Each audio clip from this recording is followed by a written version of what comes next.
The Grandview Hotel ballroom gleams with amber light, chandeliers throwing sparkles across the sea of round tables draped in cream-colored linens. I shift in my seat, the unfamiliar confines of my emerald dress making me painfully aware of how rarely I wear anything but practical work clothes. My fingers tug at the hemline, longing for the comfort of my NASA badge and the weight of responsibility that comes with it. At the podium, my father's voice booms over the crowd of industry veterans. 38 years, Dad's hand slaps the wooden lectern. 38 years of making American energy independence a reality. The room erupts in appreciative applause. 120 oil executives and their spouses, all gathered to celebrate Richard Parker, pioneer of domestic petroleum production. Behind him, a slideshow flickers with images of his career Triumph soil rigs silhouetted against Texas skies, handshakes with senators, family photos of hunting trips and graduation ceremonies. I notice my absence before I consciously look for it. Photo after photo scrolls by Dad with my brothers at football games, fishing trips, award ceremonies, while I remain conspicuously missing. I take a long sip of water, the cold sliding down my throat as I maintain what I hope passes for a pleasant expression. My brothers flank Dad at the podium like perfect bookends. Brandon, the eldest, stands straight-backed in his Air Force dress uniform, medals gleaming under the spotlight. Derek, only 13 months younger than Brandon but already graying at the temples, wears an expensive suit that announces his success as clearly as a billboard. Both wear identical expressions of prisons fulfilling a father's expectations. When I look back at what matters most, Dad continues, his voice softening in a way that makes my stomach tighten. It's not the barrels produced or the wells drilled, it's the legacy we leave behind. He turns, gesturing to my brothers. Brandon here? He rests a hand on my oldest brother's shoulder, following my footsteps into leadership as an Air Force officer, making his country proud. The crowd applauds as Brandon nods solemnly. And Derek? Dad continues, his other hand clasping my middle brother's shoulder, carrying on our family's energy legacy as a petroleum engineer, already making waves at Continental. More applause. I take another sip of water, longer this time. And Fiona. His eyes find me in the corner table where I sit alone, family, adjacent rather than family proper. The pause stretches just long enough to become uncomfortable. Well, she has her own passions with those computers, but not everyone fits the path I took. Uncomfortable laughter ripples through the crowd. My fingers tighten around the water glass, knuckles whitening while I keep my face carefully neutral. The woman at the next table glances at me with poorly disguised pity. The memory surfaces without warning me at 13, standing beside a homemade satellite model with silver foil panels that had taken weeks to calibrate properly. Second place ribbon pinned to my chest. Dad's hand heavy but welcome on my shoulder as the school photographer captured the moment. Richard's daughter has quite the talent, my science teacher had told him. NASA has summer programs she should consider. I remember the way Dad's hand had tensed slightly on my shoulder, his smile remaining fixed while his enthusiasm visibly cooled. That's nice, he'd said, but real careers are built on practical things. That night, I'd tucked the science fair photo into my desk drawer, where it wouldn't prompt questions about why it wasn't displayed with the football trophies and military academy acceptance letters that lined our living room shelves. The years that followed played out in predictable patterns. Me teaching myself programming languages while Dad taught my brothers to drive his prized pickup truck. Brandon's military academy acceptance letter framed and hung in the hallway. The dinner celebration when Derek received his engineering scholarship. Mom, I got accepted to MIT. Full scholarship. I'd announced one night at dinner, the letter clutched in my hand. That's nice, dear, Dad had replied without looking up. Pass the potatoes. Under the table, Mom had squeezed my hand, a small gesture of solidarity that ultimately changed nothing. Now, 23 years later, I sit in this ballroom listening to my father erase me again. The director of NASA's Data Analysis Division, leader of a multi-billion-dollar satellite project, reduced to a daughter with a computer hobby. I glance down at the small package on the table beside me, wrapped in distinctive green paper the same shade as that long-ago science fair display board. The invitation had arrived 3 weeks ago with a handwritten note.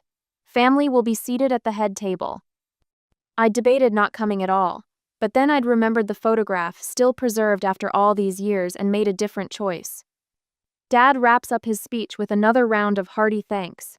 As the crowd rises for a standing ovation, I remain seated, one hand resting on the green package, waiting for the right moment. People begin to mingle, the formal portion of the evening complete. Several industry veterans glance my way with poorly disguised curiosity. I'm the daughter Richard Parker couldn't quite fit into his narrative of success. "Your father forgot to mention your work again," Brandon's wife Allison whispers, sliding into the empty chair beside me. Her voice carries a sympathy that makes my skin prickle. "Did he?"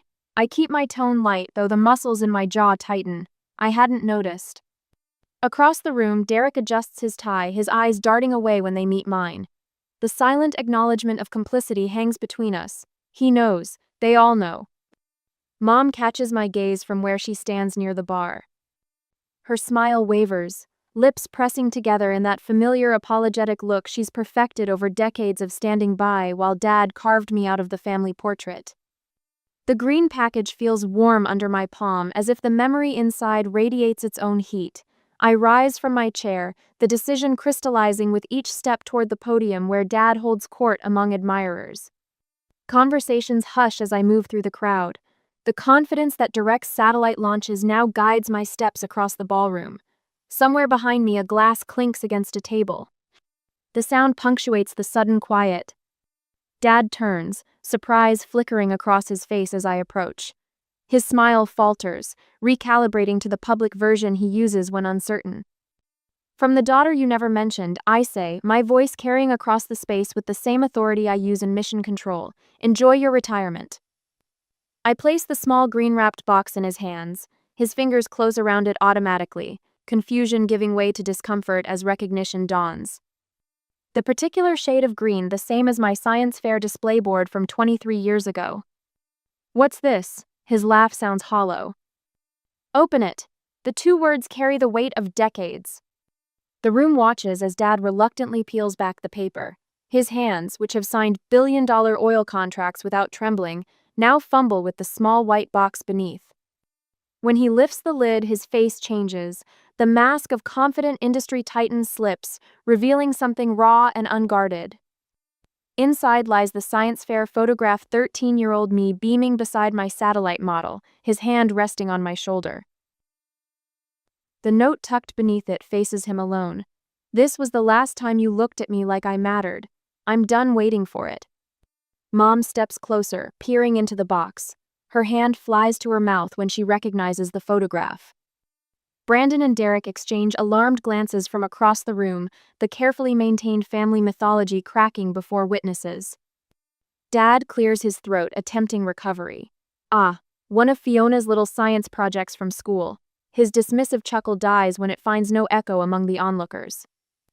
"That project led to my current position directing NASA's satellite division," I reply, the words clear and measured.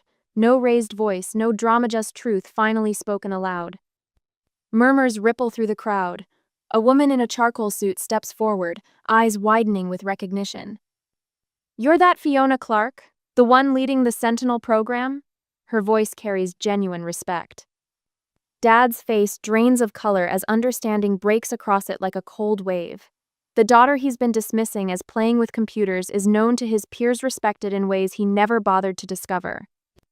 The very same, I confirm, feeling something unfamiliar bloom in my chest. Not vindication exactly, but something cleaner, the simple relief of standing in my truth. Several industry professionals drift toward me, their interest palpable. A silver-haired man who once worked alongside Dad mentions reading about my work in Scientific American. Another asks thoughtful questions about satellite deployment that I answer with practiced ease. Mom steps forward, her spine straightening in a way I've rarely witnessed. "We're very proud of Fiona's accomplishments," she announces, her voice steady despite the tremor in her hands. Dad's smile freezes in place, the narrative he's crafted about family success visibly crumbling around him. His eyes dart between the photograph and my face, connecting past to present with painful clarity. My phone vibrates in my clutch. Discreetly, I check the screen to find a message from my NASA team. "Satellite deployment successful. Congratulations, Director Clark." I tuck the phone away, watching Dad struggle to process this new reality, one where his invisible daughter casts a shadow he can no longer ignore. The foundations of his carefully constructed world shift beneath him while mine, built without his notice or approval, stands stronger than ever. The green box sits open on the podium between us, bridging 23 years in a moment that can never be undone. At the present, the streetlights pulse rhythmically through my car windows as I drive home from Dad's retirement party. Each flash illuminates my knuckles, still white against the steering wheel. 3 hours of maintaining that pleasant professional smile has left my facial muscles aching. I park in my reserved spot, Director Clark, printed in white against the black asphalt, and walk the familiar path to my apartment. The building houses several NASA employees, drawn to its proximity to Ames Research Center. My heels click against the concrete, a staccato reminder that I've shed Richard Parker's dismissive narrative for the night. Inside, I kick off the emerald dress shoes and pad across hardwood floors that gleam under recessed lighting. My apartment tells a different story than the one my father shared tonight. Here, glass-encased awards line built-in shelves. A framed Scientific American cover featuring my satellite system hangs prominently in the entryway. The Presidential Science Medal catches light from the kitchen, its ribbon vibrant against brushed metal. All these markers of success carefully hidden from family gatherings. I pour a glass of Cabernet and walk to the wall displaying the Times article about my pioneering data analysis algorithm. Clark system revolutionizes satellite communication, the headline proclaims.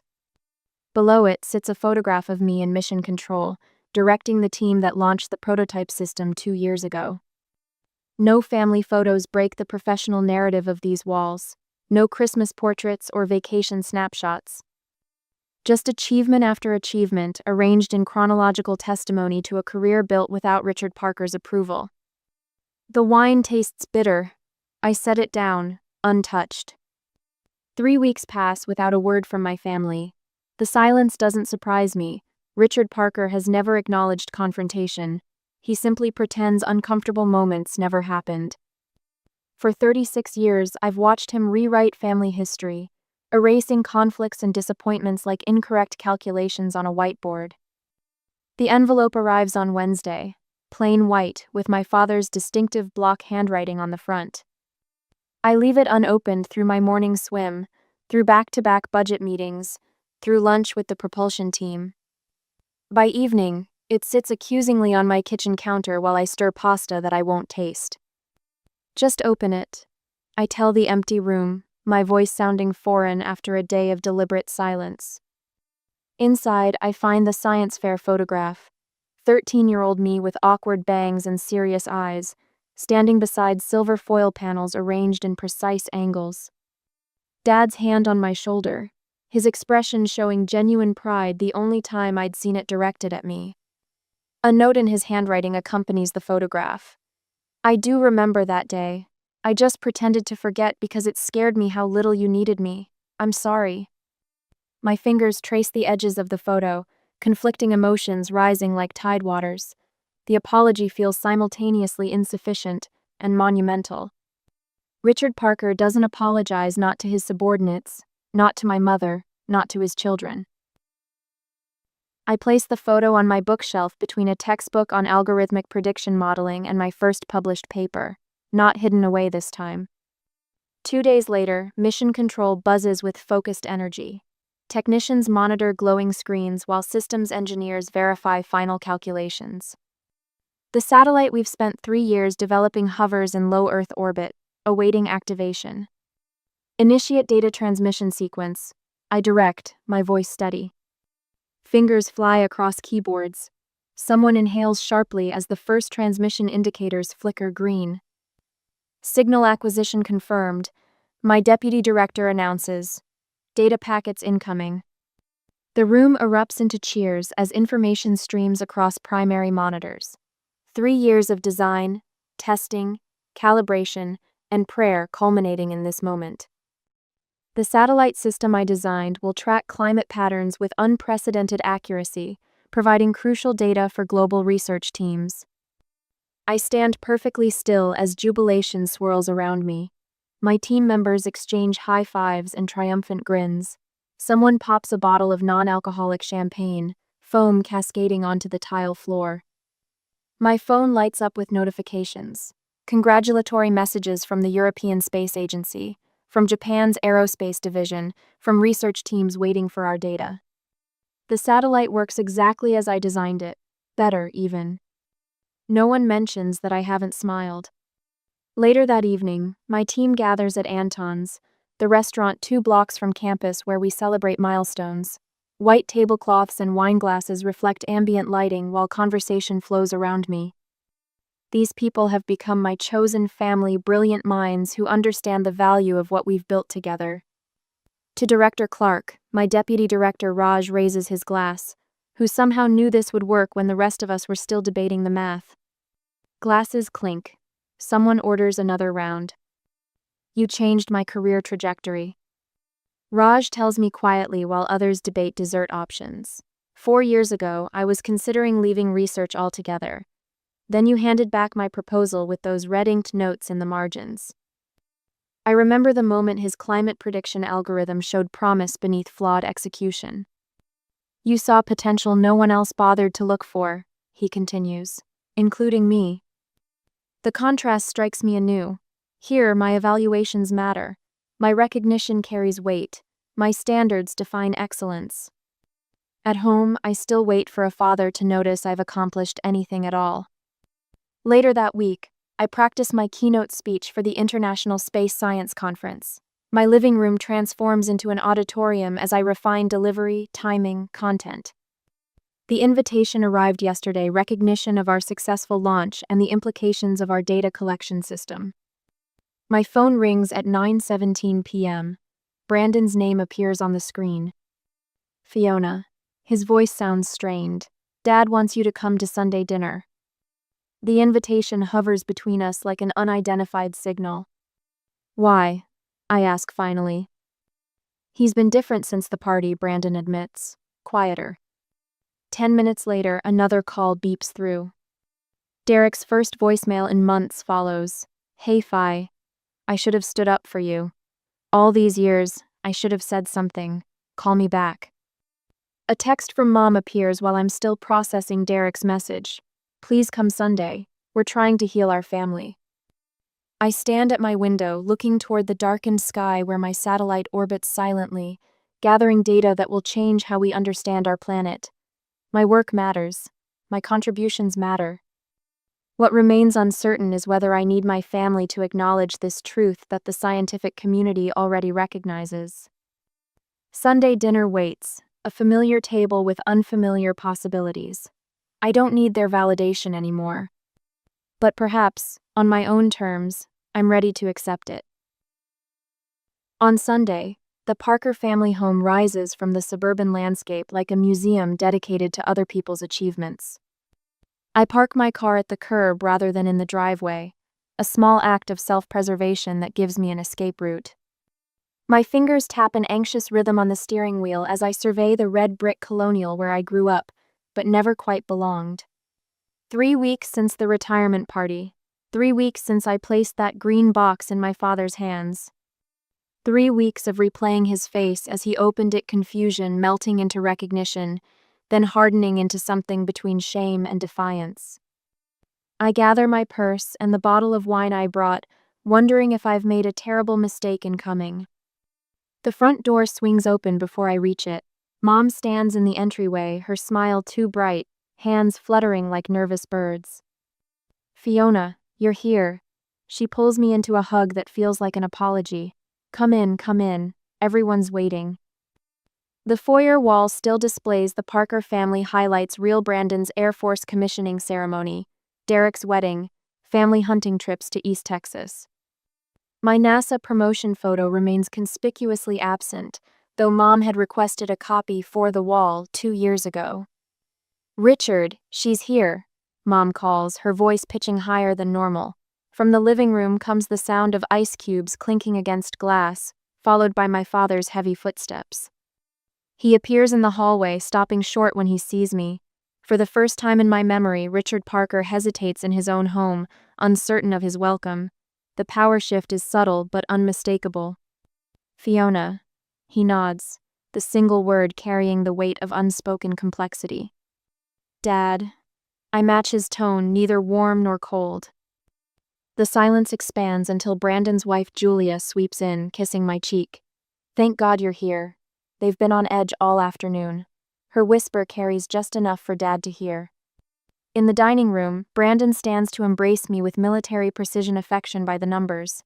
Derek offers a half wave from where he sits, his wife Caroline making enough small talk for both of them. The conversation moves in careful circles around weather and traffic conditions, everyone avoiding the elephant occupying the center of Mom's good china. Mom serves pot roast, my childhood favorite, though I haven't eaten red meat in 8 years. I take a small portion to be polite, pushing it around my plate while the family constructs a facade of normalcy brick by fragile brick. Halfway through dinner, Dad clears his throat. The table falls silent. Your mother and I watched that PBS special. He stabs a carrot with unnecessary force. About your satellite project. I set down my fork. The Sentinel program? That's the one. He takes a sip of water. I didn't realize it was such an important thing. It maps global water resources, I reply, my voice steady. Tracks changes over time to predict future shortages. My commanding officer mentioned it at last week's briefing, Brandon interjects. I told him you were heading it up. Derek nods vigorously. I always knew you'd do something big with all those computers. The revisionist history hangs awkwardly in the air. I measure my silence, watching them rewrite our family narrative in real time. Mom refills wine glasses nobody has emptied, her eyes darting between Dad and me. The clock on the wall ticks 17 times before Dad speaks again. Look, Fiona. His voice drops, gravel over velvet. I didn't understand your work, so I pretended it wasn't important. The admission strikes like summer lightning unexpected, illuminating everything at once. Traditional jobs made sense to me. He continues. Military, oil, things I could wrap my head around. His hands spread on the tablecloth. Your computers and algorithms might as well have been magic. Mom's eyes glisten. I should have done more. When you showed us that article about your work, I just put it in my drawer instead of framing it like Brandon's commendation. We all just followed Dad's lead, Derek admits, studying his plate. It was easier. The truth stretches between us, uncomfortable but necessary. Years of dismissal laid bare on Mom's best tablecloth. Understanding isn't what I needed, I say finally. Just acknowledgement. Dad shifts in his chair, caught between pride in what I've accomplished and mourning the loss of his unchallenged narrative. Well, you certainly made that clear at the party. Richard, Mom warns. No, he's right. I fold my napkin precisely. I did make it clear, finally. We're trying here, Fi, Brandon says, using my childhood nickname like a peace offering. Are you? I ask. Or are you just uncomfortable that your script changed? Derek surprisingly meets my eyes. How does the satellite actually work? The water mapping thing, is it using infrared or something else? The question, genuine and specific, catches me off guard. Before I can answer, Mom jumps in with dessert announcements and coffee offers, her need for harmony overwhelming the fragile moment of connection. As apple pie is distributed, I place my hands flat on the table. I need to be clear about something. The room stills. I won't diminish myself anymore to make anyone comfortable, not even family. My voice doesn't waver. I've built something meaningful, and I won't pretend otherwise. Dad's jaw works silently. Brandon studies his dessert fork with sudden fascination. Derek nods slightly, the first to acknowledge the new terms. Mom reaches across the table, her fingers stopping just short of mine. We want to do better, honey. I hope so. I stand, smoothing my slacks. Thank you for dinner. I need to head Betrayal meeting tomorrow. Dad rises, formal as a business associate. Will you come again? Next month, maybe? The question holds more vulnerability than anything he's said in decades. Yes, I say, but on these terms, no more invisibility. His nod is small but decisive. Understood. I drive away neither estranged nor reconciled. the evening's conversations settling around me like new clothes not yet comfortable, but perhaps, in time, they might fit. On the conference day, the International Space Science Conference buzzes with activity around me. Thousands of scientists and engineers fill the auditorium, their conversations creating a wave of sound that crashes against the backstage walls where I stand reviewing my notes. My fingers brush over the smooth surface of my tablet, swiping through slides I've memorized weeks ago. This presentation isn't just about satellite deployment protocols or data transmission algorithms, it's about finally being seen. Director Clark? A young assistant appears at my elbow. 5 minutes until you're introduced. I nod, smoothing down my charcoal blazer, not emerald green like at Dad's retirement party. Today I wear NASA blue, a silent declaration of where I belong. My phone vibrates in my pocket, a text from Mom. We're here in the audience. Front row, center section. I stare at the message, my heart stumbling over its rhythm. We? I hadn't invited them, hadn't even mentioned the keynote address. After the Sunday dinner a month ago, we'd reached a fragile truce acknowledgement without intimacy, recognition without full reconciliation. But actual attendance at my professional events hadn't been part of the negotiation. Peering through the curtain gap, I scan the front row. There they sit, Mom and Dad, Brandon and his wife, Derek and his fiancée, taking up 6 seats directly in my sightline. Dad sits stiffly in a dark suit, hands resting on his knees, eyes forward like he's waiting for a military briefing. Mom fidgets with her program, glancing repeatedly toward the stage. Brandon maintains his officer's posture while Derek leans forward, actually reading the conference materials. My stomach knots. They've never seen me in my element before, never witnessed what I've built beyond their sight. The thought leaves me lightheaded.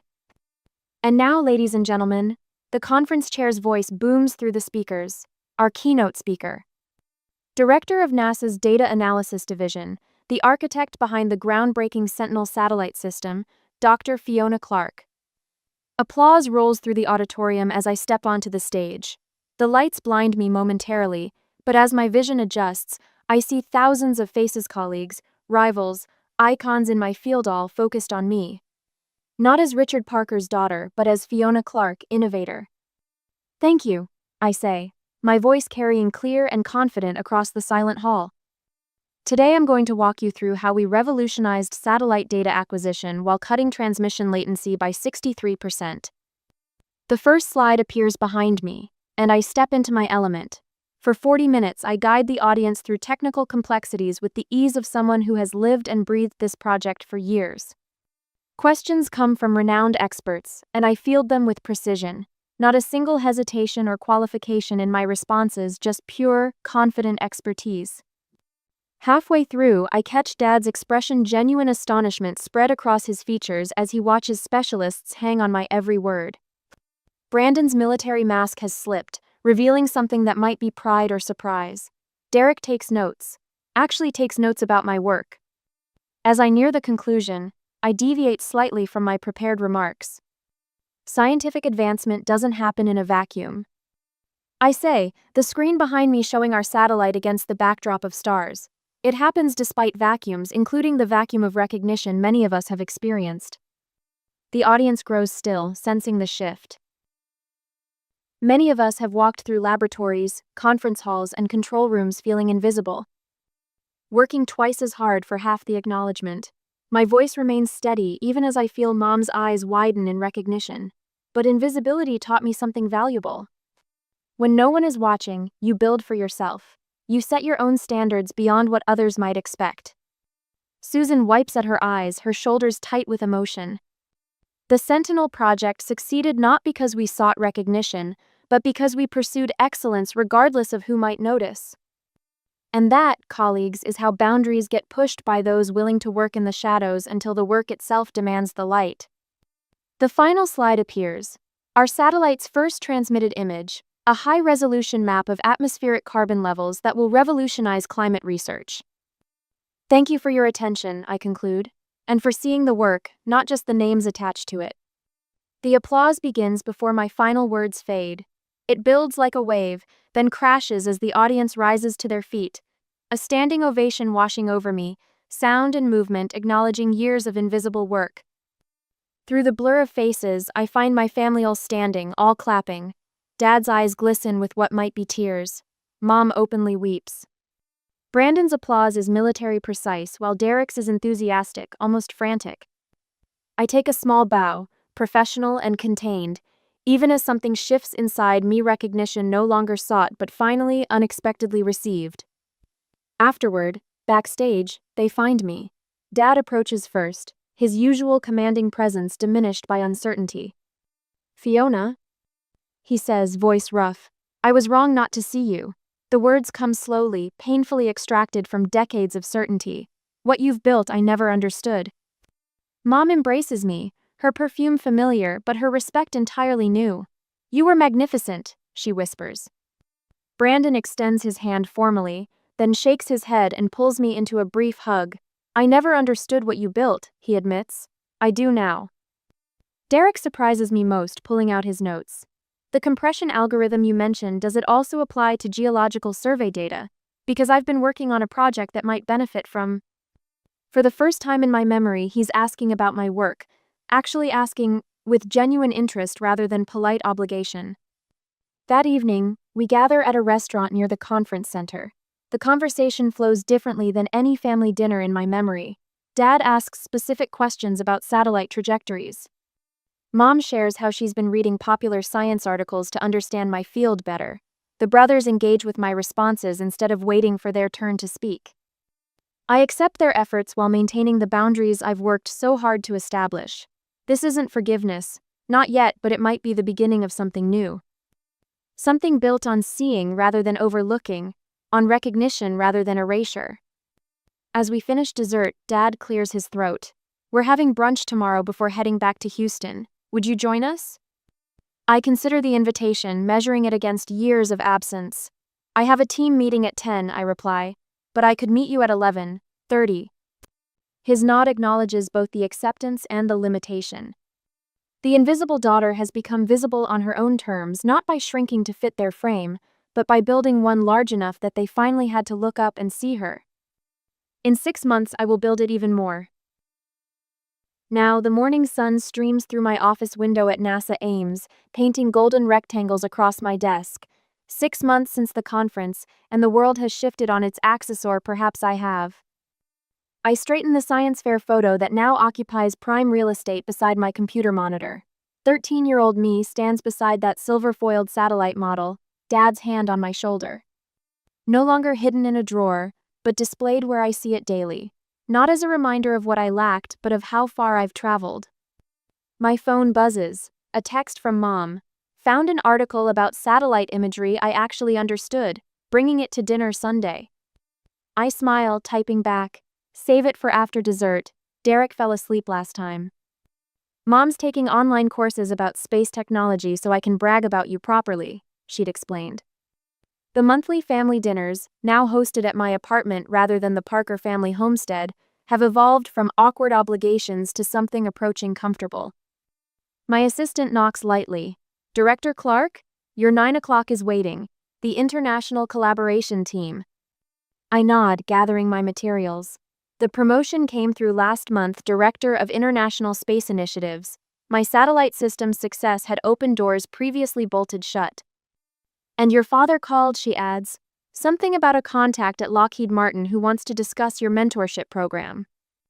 That's new, Dad sharing industry connections. The mentorship program for girls in STEM started as personal redemption, something to ensure other young scientists wouldn't feel as invisible as I once did. Dad attended the launch event with obvious reluctance, uncomfortable among the teenage girls with their circuit boards and code. Then Amelia happened, 12 years old with wiry red hair and a passion for satellite communication. She cornered Dad, peppering him with questions about frequency bands. Something in her earnestness cracked his veneer. "She reminded me of you," he admitted later that night. Same look in her eyes when she talked about signal processing. Now he volunteers monthly, helping the girls understand the business side of aerospace. His first genuine gift tone that didn't require me to become someone else to receive it. My family photo from the conference sits beside the science fair image, all of us with genuine smiles. Not perfect, but authentic. The comfortable distance we've established feels right, close enough for truth, far enough for independence. Last week's team celebration still lingers in my mind. My NASA colleagues mingling with my family in my apartment, worlds colliding without catastrophe. Dad observing from the kitchen as I walked a junior engineer through a complex problem, pride visible in his eyes not because I was his, but because of who I'd become. He found me on the balcony later, nursing a glass of wine beneath the night sky. "You built your own mountain instead of climbing mine," he said quietly. I watched a satellite, possibly one of mine, trace its path across the stars. And the view is better than I imagined. The news about the Mars mission selection came yesterday. My system will map the red planet's surface with unprecedented detail. The family dinner celebrating this milestone focused, for once, on my achievement without side conversations about Brandon's promotion or Derek's new project. I heard Dad telling a colleague at the celebration, "My daughter runs the space program that will map Mars." Simple words, simply stated, no qualifiers or dismissals. I smiled, not because I needed his pride anymore, but because it was welcome all the same. Sometimes you don't need to prove your worth to people who refuse to see it. Write your own story even if no one claps. I sit quietly at my mother's birthday dinner, surrounded by the warm chatter of family celebration. 25 pairs of eyes focus on Mom as she opens gifts, her smile widening with each tissue paper revelation. Dad raises his glass, commanding the room's attention the way he's done at every family gathering for as long as I can remember. "To Elaine," he announces, his voice carrying across the long table. 65 years young and still putting up with all of us.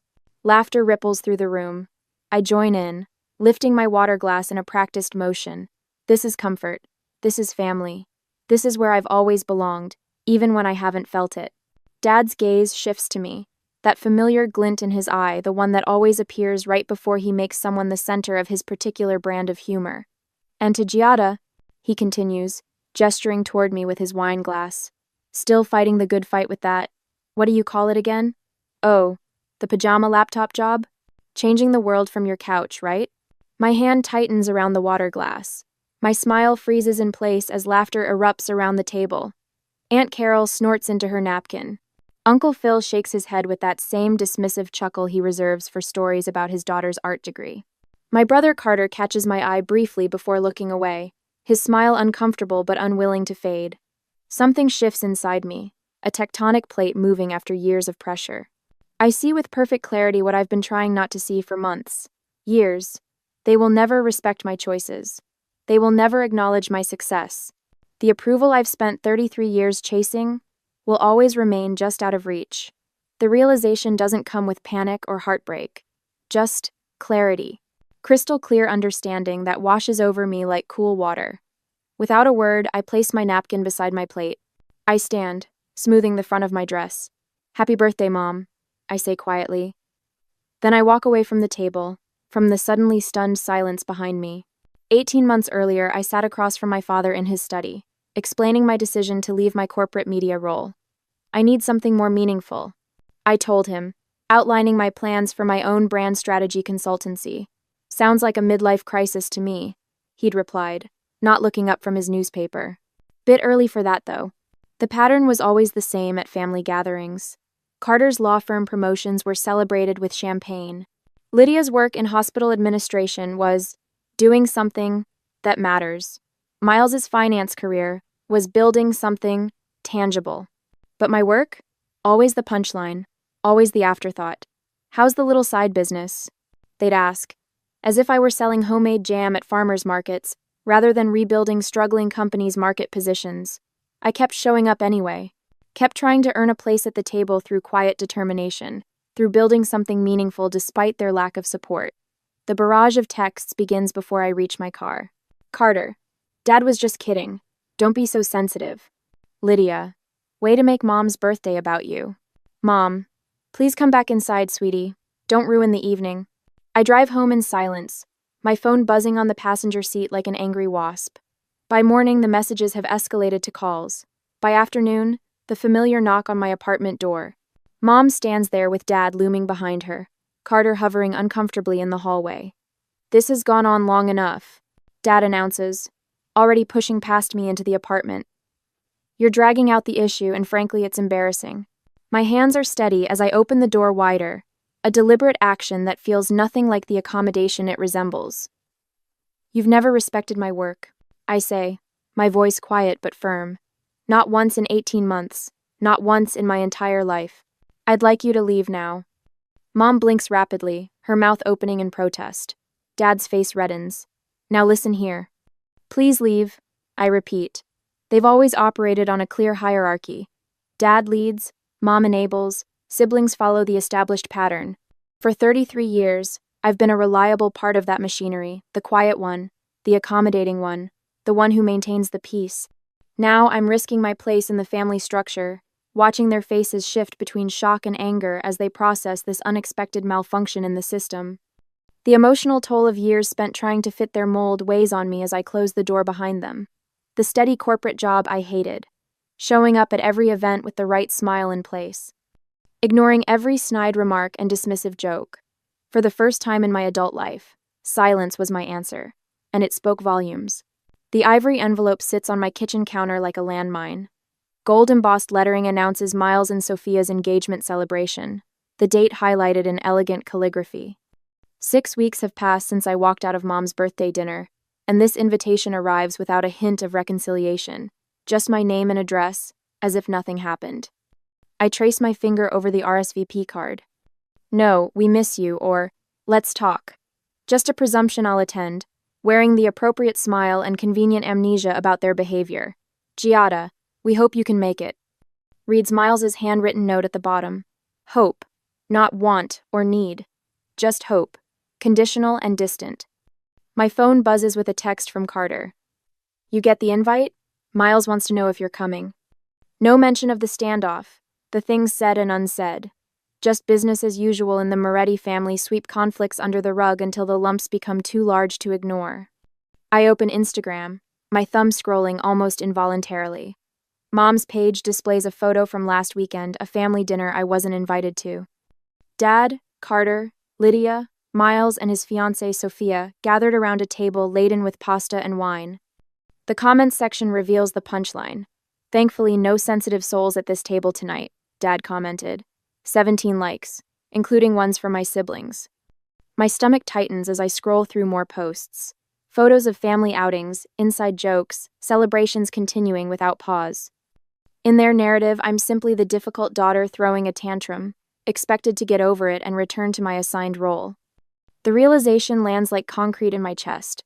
They see my absence as temporary, my boundaries as negotiable, my hurt as inconvenient. The laptop chimes with an incoming video call. Mom's name flashes on the screen, but the thumbnail shows everyone gathered in their living room. A family intervention disguised as reconciliation. Giada, honey, we've been trying to reach you. Mom's voice carries that familiar sing-song quality that emerges when she's trying to smooth over conflict. Dad leans into frame. Turn your camera on. We need to talk like adults. I click the camera icon, sitting straighter, an old reflex when facing family judgment. We need to clear the air before Miles's engagement party, Mom says, her smile strained at the edges. The whole family will be there. I haven't decided if I'm attending, I say. 5 faces register identical expressions of shock. Even through the screen, I feel the weight of their collective disapproval. What do you mean you haven't decided? Miles pushes forward. It's my engagement party.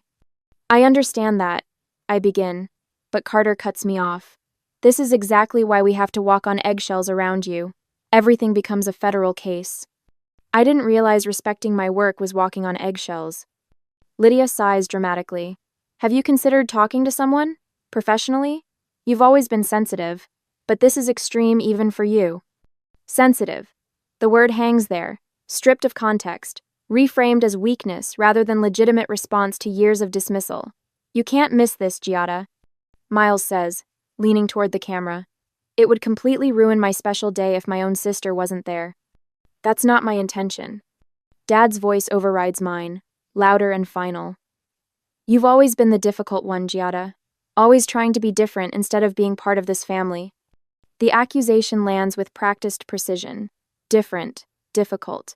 The labels they've assigned me since childhood, whenever I failed to conform. If you miss this party, Mom adds softly, delivering the threat with gentle hands, it will permanently damage your relationship with Miles. Is that what you want?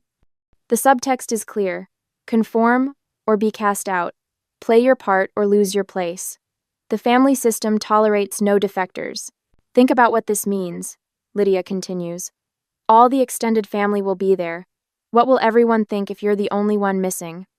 The practical consequences unfold before me, cousins, aunts, and uncles hearing only their version of events. Whispers of, "What happened to Giada?" With answers shaped by my absence. "We're trying to help you," Carter says. "Don't you see that?" The call ends 30 minutes later. I sit alone in my apartment, tears falling freely as the weight of their expectations presses down. The choice before me feels impossible. Maintain my dignity or maintain my family ties. Neither option promises peace. My laptop pings with a new email. A client I worked with last quarter, a small publishing house on the brink of closure before my rebrand strategy. "Giada, we've just closed our most successful quarter in 5 years. The board specifically mentioned you as the quiet force behind our company's transformation. Thought you should know." I stare at the message, warmth spreading through my chest. Someone sees the value in my work. Someone recognizes what I've built. As I sit reading that email, I wonder, should I attend the engagement party and maintain peace? Or should I finally show my family what I've built on my own terms? Sometimes silence speaks volumes, but would missing my brother's celebration be a statement or a surrender? My family wants me there as the version of myself they've created, not the woman I've become. The ivory invitation waits on my counter, demanding an answer. The longer I look at it, the more clearly I see the question isn't whether I'll attend Miles's party, it's whether I'll continue attending the performance of family at the expense of my truth. 4 days later, I woke to the relentless ping of my phone. 3 new notifications, all from Dad's Facebook. The latest post shows the family gathered around a bonfire at Uncle Phil's lake house, everyone smiling with wine glasses raised. The caption reads, "Family always shows up for each other, no matter what." 27 likes, 14 comments, most variations of beautiful family, and so true. I set my phone face down on the nightstand, breathing through the tightness in my chest. Mom calls while I'm reviewing client analytics. I almost let it go to voicemail, but slide my thumb across the screen at the last moment. "Miles is so disappointed you haven't RSVP'd yet," she says instead of hello. "He specifically asked me to check if you're coming." "I haven't decided," I answer, my voice steadier than I feel. "What's there to decide? It's your brother's engagement party."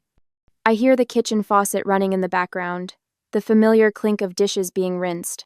Mom never calls without multitasking. I have a client meeting that weekend. Her sigh carries decades of practiced disappointment. "You know they scheduled the pre-engagement dinner at our house for Thursday. Everyone will be there." Thursday. My meeting with Portland National Bank, my largest potential client to date. The coincidence feels too perfect to be accidental. After we hang up, Aunt Carol texts, "Why are you causing drama before Miles's big day?" Then Uncle Phil. Then my cousin Stephanie. The family phone tree activated, branches heavy with judgment. At 2 a.m., I'm still at my desk, sleep a distant memory. The proposal for Portland National glows on my screen, every slide scrutinized a dozen times. My back aches from hunching over my laptop for 14 hours straight. The clock in the corner of my screen seems to mock my dedication or desperation. This is the 3rd night this week I've worked until dawn. Not because the projects demand it, but because proving my business isn't a hobby has become an obsession.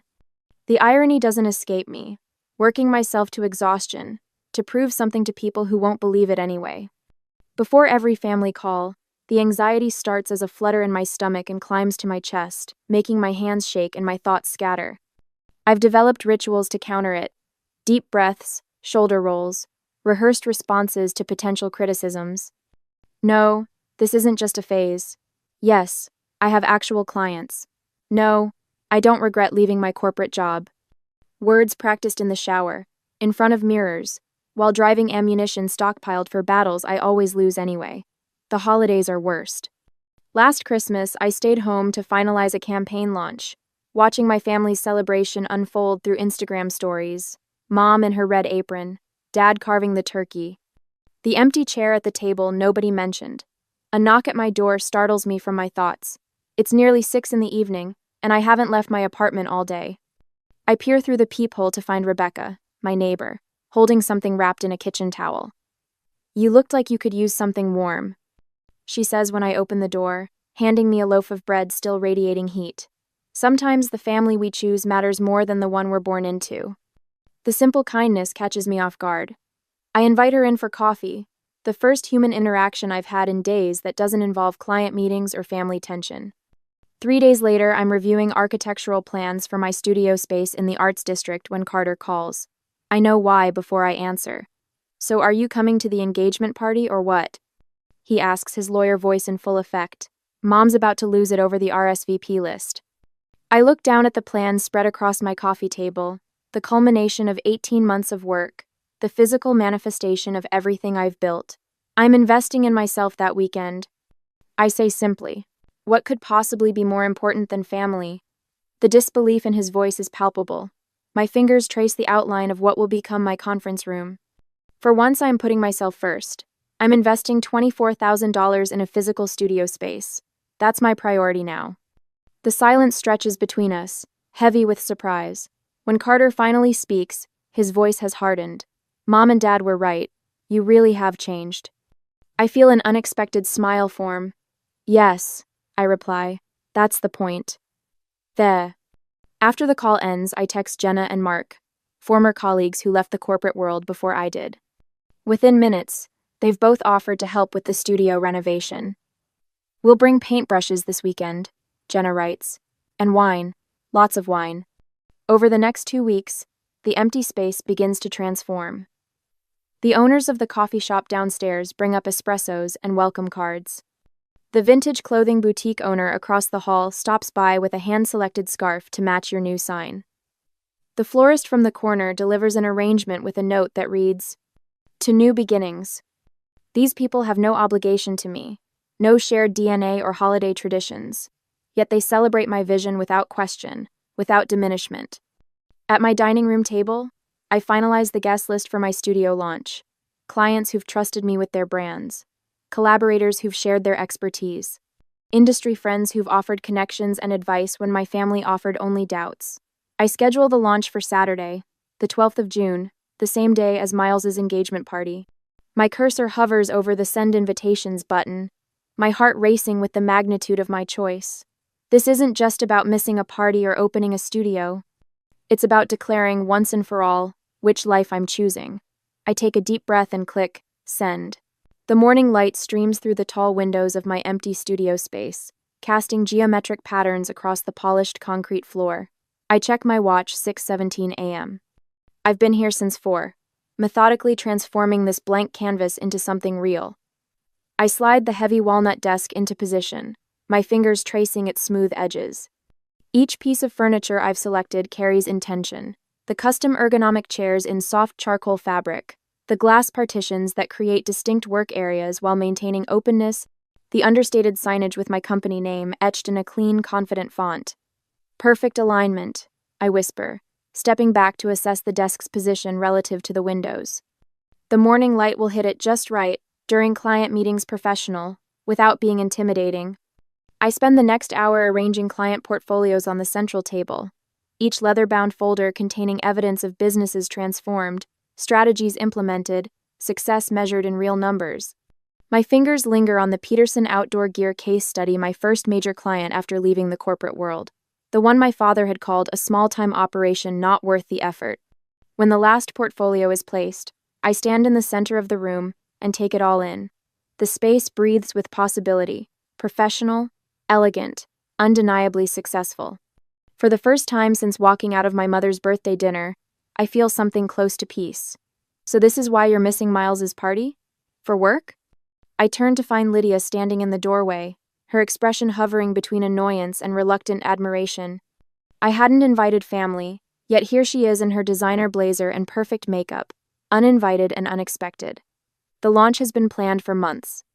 I answer simply, watching her eyes travel around the space, tallying its worth. "Miles is devastated, you know.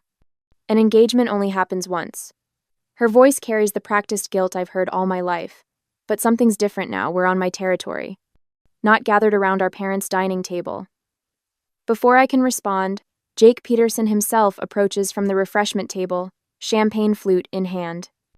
Giada, I was just telling the Chronicle reporter how your rebranding strategy boosted our Q2 sales by 38%. He gestures toward a woman taking notes near the window. This genius saved our family business after 30 years of steady decline. Two other clients joined the conversation, each adding their own testimony. She completely rebuilt our digital presence. The quiet force behind our turnaround.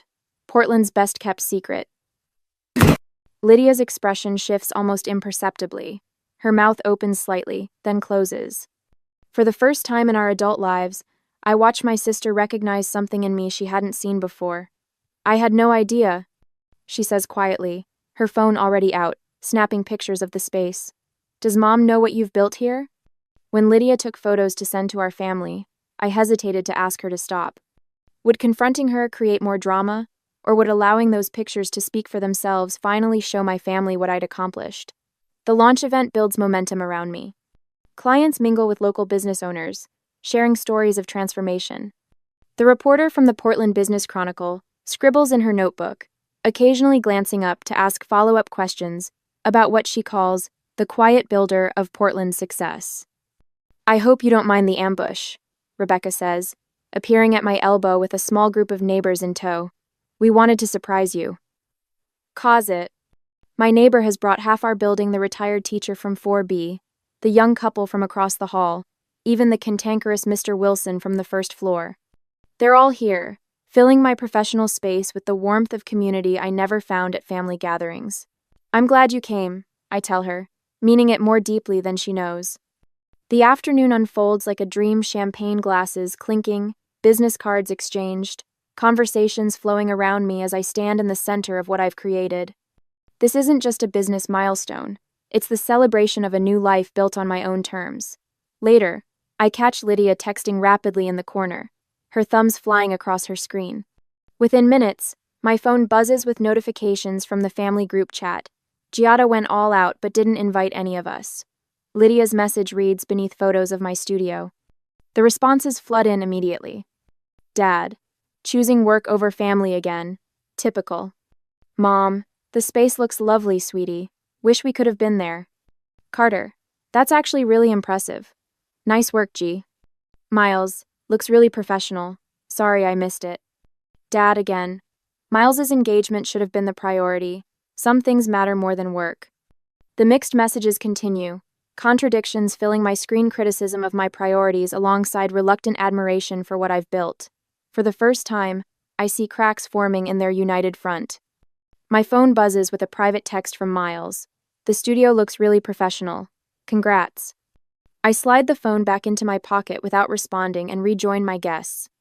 The validation I spent years seeking from my family feels strangely hollow compared to the reality I've built around me. Clients who value my work, neighbors who show up unasked, a reporter who sees my success as worthy of coverage. The studio launch isn't just a business milestone. It's the first day of the rest of my life. A day later, my phone buzzes with the 7th text message in an hour. I turn it face down on my desk, refusing to let the steady stream of family communications distract me from organizing client files. The launch event was a success beyond my expectations, but apparently my absence from Miles's engagement party has triggered a family crisis. When I finally check my messages during lunch, they form a predictable pattern of guilt and manipulation. Martin, you had an event last night. Would have been nice to invite family. I breathe slowly through my nose, recognizing the passive-aggressive tactic. My father knows exactly why I didn't invite them, the same reason he never invited me to his retirement celebrations after I left the corporate world. Next comes Mom's voicemail, her voice wavering between hurt and accusation. Miles was hurt you chose a work party over family. We raised you better than this, Giada. The most telling messages come from my siblings. Their nearly identical wording reveals the family coordination happening behind the scenes. Carter, you need to apologize to Miles. He's really upset. Lydia, an apology would go a long way right now. Miles, I expected more from you. A simple apology is all it would take. The final blow arrives just before I close my office for the evening. Dad's ultimatum wrapped in family concern. Your continued disrespect may result in us having to exclude you from future gatherings until you show proper remorse. This isn't what families do to each other. I place my phone in my desk drawer without responding and drive home with the windows down, letting the air clear my thoughts. Morning light streams through my apartment windows as I sip coffee and scroll through local news on my tablet the next day. A headline catches my eye. Portland's quiet powerhouse, how Giada Moretti is transforming local businesses. The article features photos from the launch, quotes from clients, and a detailed profile of my consulting approach. My phone chimes with notifications, a flood of new inquiries from potential clients who read the feature. 3 requests for consultations, 2 partnership proposals, and an invitation to speak at a local business leadership forum next month. Walking into my studio feels different today. My heels click with purpose against the hardwood floors. The smell of fresh paint mingles with coffee as my first client arrives for a morning meeting. They bring a colleague interested in our services, and I guide them through a presentation with steady hands and clear voice. During a brief break, I pull up the family group chat on my phone. Rather than crafting the apologetic explanation they're waiting for, I simply paste the link to the article with no comment. Then I silence notifications and return to my clients.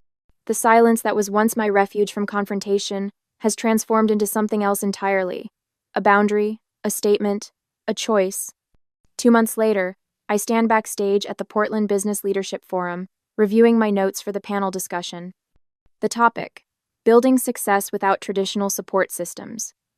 My segment focuses on creating professional momentum when family validation isn't available, a subject I know intimately. As I step onto the stage, scanning the audience out of habit, I freeze momentarily. 6 rows back sits my father, his posture stiff and expression unreadable. Our eyes meet briefly before I look away, my heart hammering against my ribs. I have no idea why he's here, or who connected him to this event. The moderator introduces me, and muscle memory carries me forward. I speak clearly about strategic planning, client relationships, and building community connections when family resources aren't available. The questions flow naturally, and I find myself relaxing despite my father's presence. I neither acknowledge nor ignore him, simply continuing as planned. When asked about overcoming obstacles, I lean slightly forward in my chair.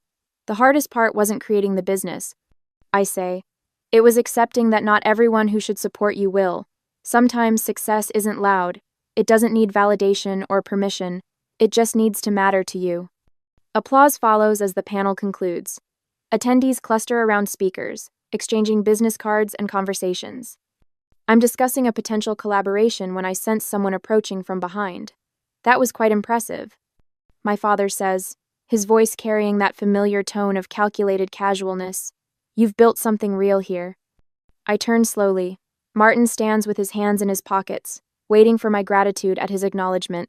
Thank you for coming, I say, my voice steady. I'm not your enemy, Giada. He extends his hand as if offering peace. Something shifts in me, not the volcanic anger I once feared, but something cooler and more certain. You're not my enemy. I agree, not taking his hand, but you've chosen your pride over respecting me. His hand drops, his expression darkening with familiar disapproval. Before he can respond, I nod politely and walk away, leaving him standing alone exactly as I once stood at so many family gatherings. Over the next week, the family grapevine buzzes with news of our encounter. Aunt Carol calls to tell me I've broken your father's heart, while Uncle Phil surprisingly emails that he always knew you had it in you. The family splits along unexpected lines, some condemning my reader. Disrespect, others quietly expressing admiration for my independence. When I return from the studio on Friday evening, a cream-colored envelope waits in my mailbox. Inside is an invitation to Thanksgiving at my parents' house, still 3 months away.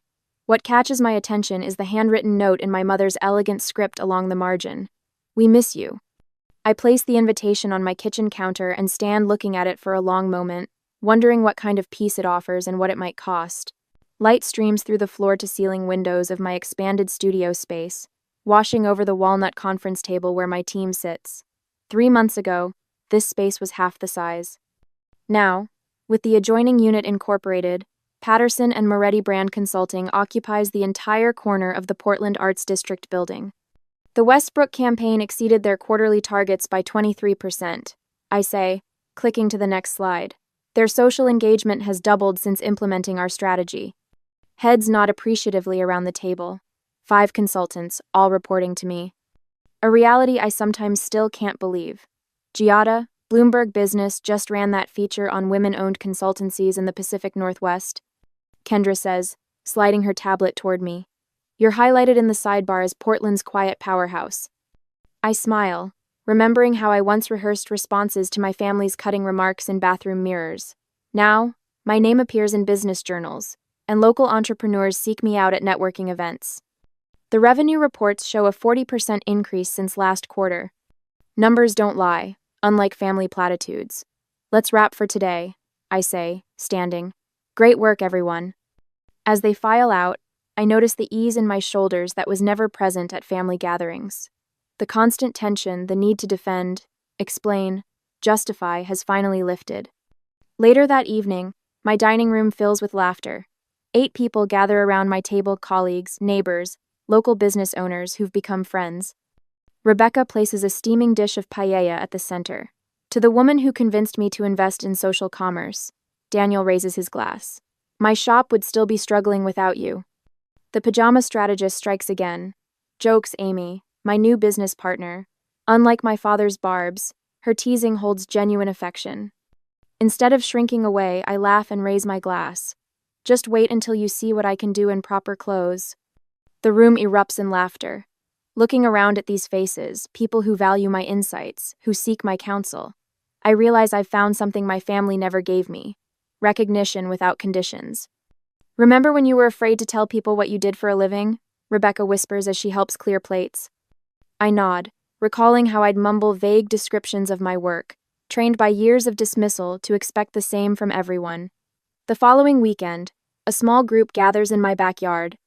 Rebecca brings her famous lemon bars, the original supporters who helped paint walls and assemble furniture for my first studio space, relax in Adirondack chairs on the lawn. I raise my glass to creating our own definitions of success and family. Their faces reflect back the truth I've finally embraced, that family isn't just determined by blood, but by who celebrates your authentic self. Another Thanksgiving invitation sits on my desk the next morning. My mother's handwriting on the envelope still triggers a phantom anxiety, but it no longer consumes me. The fear of their judgment has diminished with each achievement they can no longer diminish. I've decided to attend, but on my own terms. I'll bring my portfolio, not defensively, not seeking validation, but as a matter of fact. This is who I am. This is what I've built. The lightness I feel is unfamiliar but welcome. I've constructed a life that doesn't require shrinking myself to fit into my family's narrow definition of success. I've stopped waiting for their approval to feel complete. I place the invitation beside my computer and turn at the sound of a gentle knock. My assistant appears in the doorway. Your 10 o'clock is here, she says. The CEO from Meridian Technologies.